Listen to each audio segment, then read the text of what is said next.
అందరికీ నమస్కారం అండి. మీ యశోద గోపాల్. ఆశ ఉండాలే కానీ అత్యాశలు ఉండకూడదు. ఇది ఎంత ప్రమాదకరమో ఒక చిన్న కథ ద్వారా తెలుసుకుందాం. ఒక ఊరిలో నలుగురు స్నేహితులు చేరి ఉండేవారు. సమాన లక్షణాలున్న వారందరూ ఒకే చోట చేరటం సహజం. వీరందరూ గర్భ దరిద్రులు.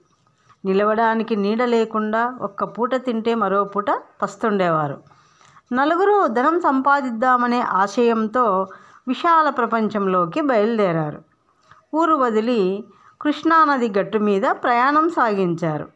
కొంత దూరం ప్రయాణం చేసిన తరువాత ఒక చోట జడలు కట్టుకుపోయిన జుట్టుతో ఒక సన్యాసి వీరి కంటపడ్డాడు.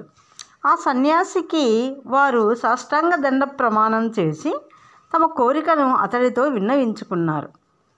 యోగశక్తితో తమకు సహకరించమని వేడుకున్నప్పుడు ఆ సన్యాసి వారికి ఒక జ్యోతిని ఇచ్చి, ఈ జ్యోతిని మీ చేతులలో పెట్టుకుని మీరు హిమాలయ పర్వతాల వైపుకు బయలుదేరి వెళ్ళండి. చేతిలో జ్యోతి ఎక్కడ ఆరిపోతే అక్కడ భూమిని తవ్వండి. మీకు కావలసినంత ధనం లభిస్తుంది అని చెప్పాడు.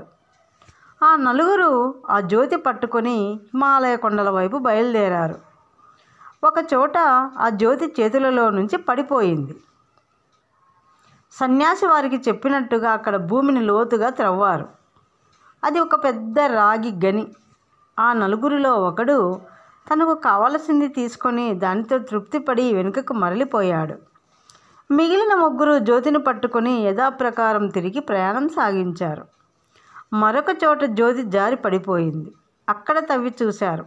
అదో పెద్ద వెండి గని. ఆ ముగ్గురిలో ఒకడు ఆ వెండితో తృప్తి చెంది ఇంటికి వెళ్ళాడు. మిగిలిన ఇద్దరు ఇంకా ఉత్తమోత్తమైనది దొరుకుతుందేమోనని బయలుదేరి నడక ప్రారంభించారు. మూడోసారి జ్యోతి పడిపోయింది. వీరిద్దరూ శ్రమపడి తవ్వారు. అదో బంగారు గని. మూడో స్నేహితుడు దాంతో బాగా తృప్తి పడ్డాడు. ఇక నాలుగో వాడు అత్యాశతో మళ్ళీ ప్రయాణం ప్రారంభించాడు.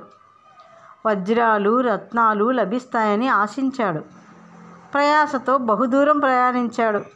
కొంత దూరం వచ్చేటప్పటికి ఒక చోట ఒక మనిషి తల మీద పెద్ద చక్రం గిరగిరా తిరుగుతూ ఉంటే అక్కడ ఆగి, ఇదేమిటి నీ తల మీద ఆ చక్రం అలా తిరుగుతుంది అని అడిగాడు. ఆ పెద్ద మనిషి, మొదటి ఈ చక్రాన్ని నీ తల మీద పెట్టుకో, తరువాత కథ చెబుతాను అన్నాడు. దీనికి నాలుగో వాడు ఒప్పుకున్నాడు. కథ విందామని ఆ చక్రాన్ని తల మీదికి పెట్టనిచ్చాడు. ఆ పెద్ద మనిషి కథ చెప్పడం ప్రారంభించాడు.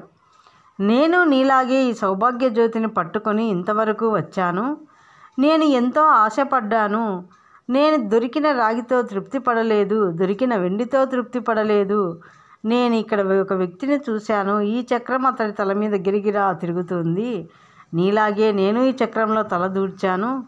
ఇటువంటి తప్పు ఇంకొకటి చేసి నీకు విముక్తి కలిగించే వరకు ఈ చక్రం నీ తల మీద ఇలా తిరుగుతూనే ఉంటుంది అని చెప్పి వెళ్ళిపోయాడు.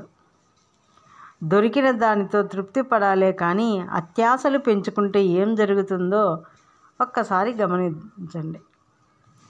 మీకు ఈ కథ నచ్చినట్లయితే like, share and comment and subscribe. మరొక్క మంచి కథతో మళ్ళీ కలుద్దాం. Thank you. బై.